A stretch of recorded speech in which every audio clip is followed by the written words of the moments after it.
नमस्कार, hot topic में आपका स्वागत है। मैं हूं अखिलेश शर्मा। सावरकर को लेकर कांग्रेस और उद्धव ठाकरे आमने सामने आ गए हैं। भारत जोड़ो यात्रा पर निकले कांग्रेस नेता राहुल गांधी इन दिनों महाराष्ट्र में हैं और उन्होंने आज फिर कहा कि सावरकर ने अंग्रेजों की मदद की थी। आज एक प्रेस कॉन्फ्रेंस में राहुल ने कहा कि सावरकर ने अपनी चिट्ठी में खुद ये बात लिखी है। राहुल गांधी के इस बयान पर कांग्रेस के सहयोगी दल के नेता उद्धव ठाकरे ने कहा कि वो राहुल गांधी के बयान से सहमत नहीं है। उद्धव ठाकरे ने कहा कि वो सावरकर का सम्मान करते हैं।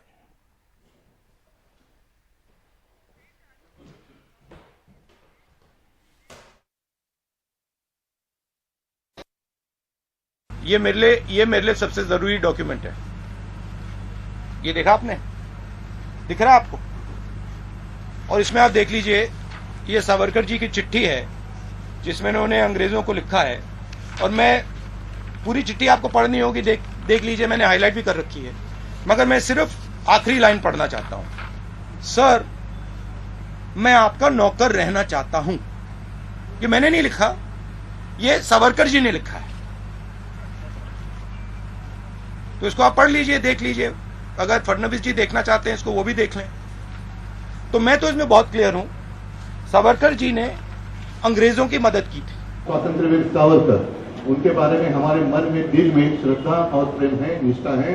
वो ऐसे जाएगी नहीं, जाने वाली नहीं। और कोई भी जितना भी प्रयत्न करे तो उसको हम हटने नहीं देंगे। लेकिन साथ ही साथ जिन लोगों का स्वातंत्र संग्राम, जाने ना 75 साल पूरे हो गए, उसके पहले जो भी हमें सवाल कर रहे हैं, उनका योगदान क्या है स्वतंत्रता के लिए? क्या उनके कितने लोग अंदर गए थे, जेल में गए थे, और कितने लोगों ने बलिदान किया है? जिनका कोई योगदान नहीं रहा, ऐसे लोगों को अधिकार नहीं स्वातंत्रवीर सावरकर के बारे में हमें सवाल पूछने का।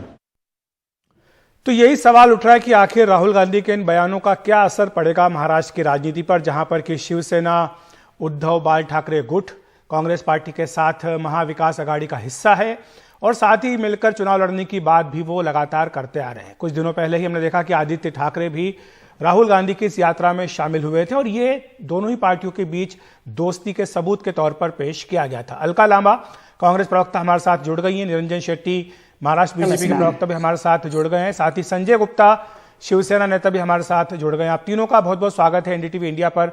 सबसे पहले अलका जी, आपसे शुरुआत करूंगा। आपने उद्धव जी का बयान सुना होगा। जो बात राहुल गांधी ने कही वो उससे सहमत नहीं है और आप जानती हैं कि शिवसेना के लिए सावरकर का मुद्दा कितना बड़ा भावनात्मक मुद्दा रहा है। वो हमेशा से इन्हें भारत रत्न देने की मांग भी करते आए हैं। हम उद्धव ठाकरे जी की भावनाओं का सम्मान करते हैं।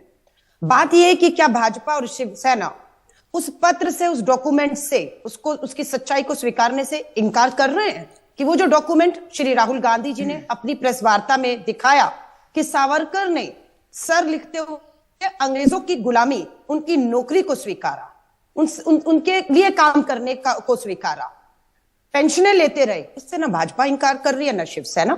उद्धव ठाकरे जी ने तो यहां तक कहा कि आज वो आरएसएस जिसका आजादी से कोई लेन देन नहीं है, अगर इतना ही सावरकर की आप इज्जत करते हैं और या मानते हैं वो स्वतंत्रता सेनानी थे, 8 साल क्यों लग गए भारत रत्न, क्यों भाजपा ने उन्हें नहीं दे दिया? ये तो खुद उद्धव जी सवाल कर रहे हैं। उद्धव जी और कांग्रेस आमने सामने नहीं है। उद्धव जी और पूरे कांग्रेस आज भी साथ साथ है। संविधान की, लोकतंत्र की महाराष्ट्र में हत्या हुई है। 2 पार्टियां, 2 दल थे स्वतंत्रता के आंदोलन में, आप बेहतर जानते हैं। नंबर 1 पर आरएसएस स्वयंसेवक संघ और दूसरी भारतीय राष्ट्रीय कांग्रेस। स्वयंसेवक संघ के चेहरे कौन थे? आपको पता ही है, गांधी का हत्यारा गोडसे और अंग्रेजों से माफी मांगने वाले सावरकर। यहां खड़े थे गांधी, नेहरू, पटेल खड़े थे। अभी बिरसा मुंडा जी भगवान की जो जन्म तिथि पर ये बयान जब दिया गया, 24 साल में भगवान बिरसा मुंडा जी अंग्रेजों के सामने झुके नहीं, 1 इंच जमीन आदिवासियों की उन्होंने देना स्वीकार नहीं किया और शहीद हो गए। तो ये तो सच्चाइयां हैं जिससे भाजपा इनकार कर कैसे सकती है। लेकिन मुद्दों से भटकाने के लिए अखिलेश जी ये एक बार फिर से नाकाम कोशिश हो रही है। जी अलका जी, आपने जो बातें कही है उस पर बीजेपी का जवाब लेंगे, निरंजन शेट्टी हमारे साथ है। लेकिन उससे पहले मैं संजय गुप्ता जी के पास जाना चाहूंगा। संजय जी, अलका जी कह रही हैं कि कांग्रेस में और उद्धव ठाकरे में इस मुद्दे को लेकर कोई मतभेद नहीं है, दोनों की बात एक ही जैसी है। लेकिन वो साथ ही ये सवाल भी उठाती है, पूछ रही है कि आजादी का जो आंदोलन हुआ था उसमें आरएसएस कहां खड़ा था, और आरएसएस जिनको बड़ा मानता है उनमें सावरकर भी एक है और आपकी पार्टी भी एक है। तो ऐसे में अब जो राहुल गांधी ने लगातार 2 दिनों तक ये बात कही है सावरकर के बारे में, इस पर आपकी पार्टी का क्या स्टैंड है? देखिए, मुझे लगता है कि किसी भी मुद्दे पर बोलने से पहले उसके सभी तथ्यों को जानना जरूरी है कि अगर हमारे देश की बड़ी पॉलिटिकल पार्टियां वीर सावरकर जी का सम्मान करती हैं तो क्यों करती हैं। वीर सावरकर जिन्हें खुद श्रीमती इंदिरा गांधी जी ने सन ऑफ इंडिया का खिताब दिया, क्या श्रीमती इंदिरा गांधी राहुल गांधी जी की दादी नहीं है? क्या श्रीमती इंदिरा गांधी कांग्रेस की अध्यक्षा नहीं थी? क्या श्रीमती इंदिरा गांधी इस देश की प्रधानमंत्री नहीं थी? अगर इस देश के प्रधानमंत्री खुद वीर सावरकर को सन ऑफ इंडिया का खिताब देते हैं तो इसका मतलब जानने की जरूरत है। और वीर सावरकर के विषय में बोलने से पहले यह जानना जरूरी है कि अगर उन्होंने माफीनामा लिखा था तो क्यों लिखा था। उन्होंने माफीनामा सिर्फ इसलिए लिखा था क्योंकि एक बार उम्र कैद की सजा काटने के बाद फिर दोबारा उम्र कैद की सजा काटी। उसके बाद उन्होंने यही सोचा जेल के अंदर कि अगर मैं जेल में ही रहा तो मैं स्वतंत्रता संग्राम में क्या हिस्सा ले पाऊंगा।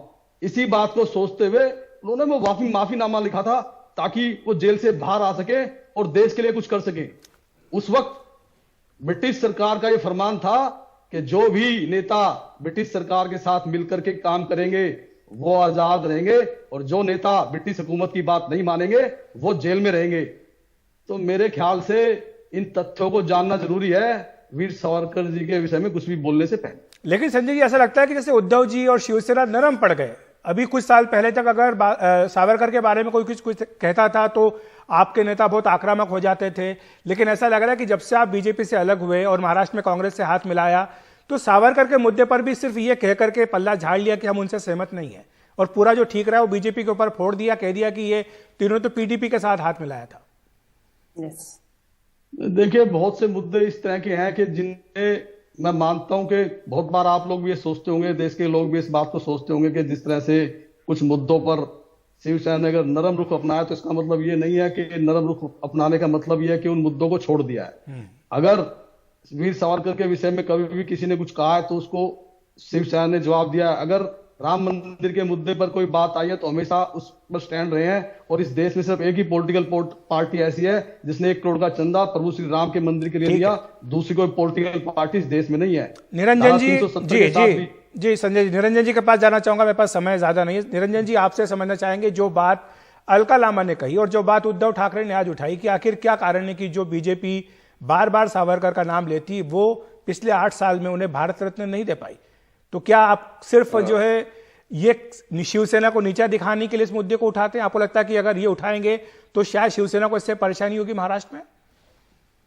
अखिलेश जी, मुझे लगता है कि यदि सावरकर जी का मुद्दा बार बार यदि कोई उठा रहा है तो हम स्वयं देखते हैं कि महाराष्ट्र में आने के पश्चात इनके जो नेता है राहुल गांधी जी उठा रहे हैं। बार बार उन्होंने उस व्यक्ति को, उस महान व्यक्ति का अपमान करने का प्रयास किया। कहीं ना कहीं ये राजनीति से प्रेरित है। इनको ये दिखाना चाहते हैं कहीं ना कहीं यहाँ जिस प्रकार से नेहरू का योगदान होगा या अन्य इनके परिवार का योगदान होगा, जो लोग आज समझ रहे पिछले 14 साल के अंदर जब भी भारतीय जनता पार्टी का शासन आया है, ये टोटल एक्सपोज हो चुके हैं कि नेहरू जी के जो भी इन्होंने फ्रीडम फाइट्स के संदर्भ की जो स्ट्रगल है कहीं ना कहीं वो बौने बनते जा रहे हैं। तो इस कारण से जैसे आप सावरकर जी को नीचा दिखाने का कोशिश करेंगे तो नेहरू जी की जितनी प्रतिमा मलिन हो चुकी है उसको शायद ये अच्छा करने का कोशिश कर रहे हैं। तो क्या ये जो महापुरुष हैं, चाहे सावरकर हो चाहे नेहरू जी हो, क्या सबका योगदान नहीं रहा है देश को आजाद कराने में?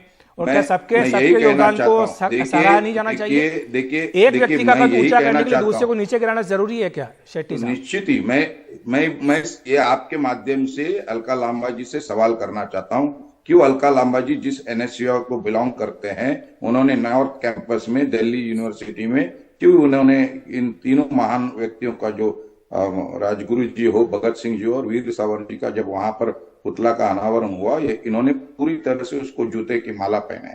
मैं आपके माध्यम से उनको सवाल, मैं अलका जी के पास जाना चाहूंगा, वो उंगली भी उठा रही है, कुछ बोलना चाहती है अलका जी। लेकिन जाने से पहले सवाल आपसे भी ये भी है कि क्या इसलिए बार बार राहुल गांधी उठाते हैं सावरकर का मुद्दा क्योंकि बीजेपी जवाहरलाल नेहरू के योगदान पर सवाल खड़ा करती है? अभी उनकी जयंती थी और उस दिन कानून मंत्री जो है देश के, उन्होंने जम्मू कश्मीर विवाद को लेकर के नेहरू जी की भूमिका पर सवाल खड़े किए थे।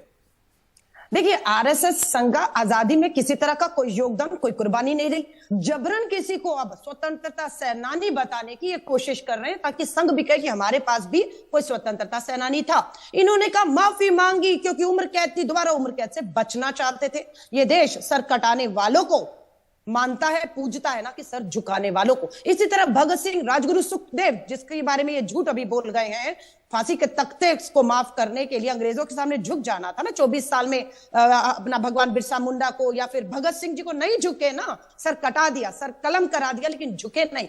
हिंदू महासभा और मुस्लिम लीग दोनों ने मिलकर इस देश के बंटवारे में सबसे बड़ी भूमिका निभाई, हाँ या ना?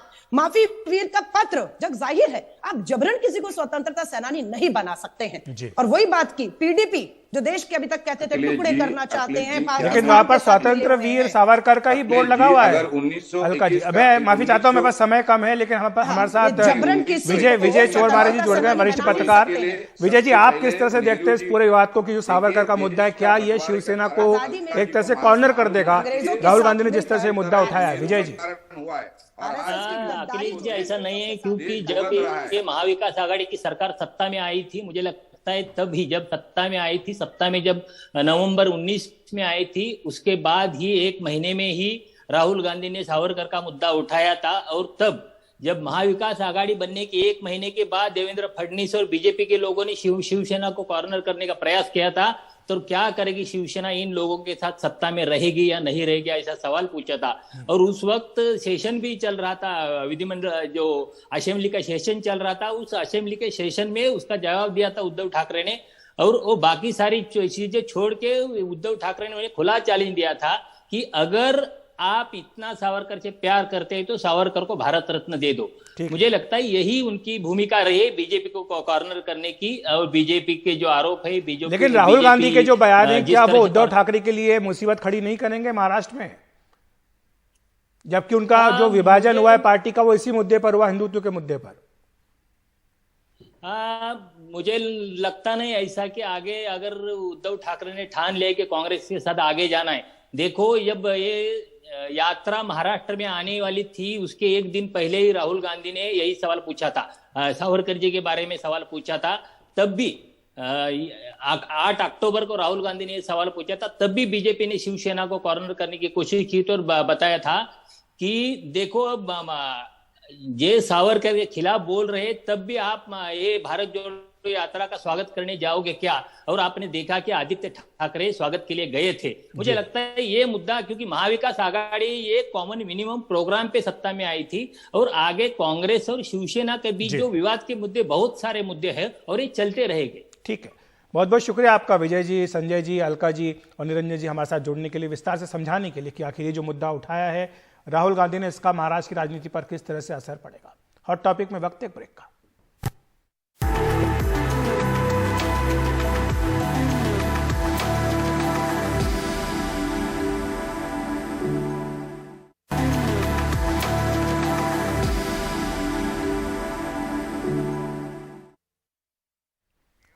तेलुगु देशम पार्टी के अध्यक्ष और आंध्र प्रदेश के पूर्व मुख्यमंत्री चंद्रबाबू नायडू ने अपने राजनीतिक भविष्य को लेकर आज एक बड़ा ऐलान किया है। कुर्नूल में एक रोड शो के दौरान चंद्रबाबू नायडू ने कहा कि अगर 2024 के चुनाव में उनकी पार्टी नहीं जीतती है तो ये उनका आखिरी चुनाव होगा। रोड शो के दौरान भावुक हुए नायडू ने टीडीपी के सत्ता में लौटने तक विधानसभा में कदम न रखने के अपने संकल्प को याद किया। उन्होंने कहा कि अगर मुझे विधानसभा में जाना है, अगर मुझे राजनीति में रहना है, तो मुझे अगला चुनाव जीतना ही होगा, वरना यह मेरा आखिरी चुनाव हो सकता है। 72 साल के चंद्रबाबू नायडू ने कहा कि कुछ लोग मेरी उम्र का मजाक उड़ा रहे हैं, लेकिन वो जान लें कि मेरी और पीएम मोदी की एक ही उम्र है। बाइडेन भी 79 साल की उम्र में अमेरिका के राष्ट्रपति बने हैं।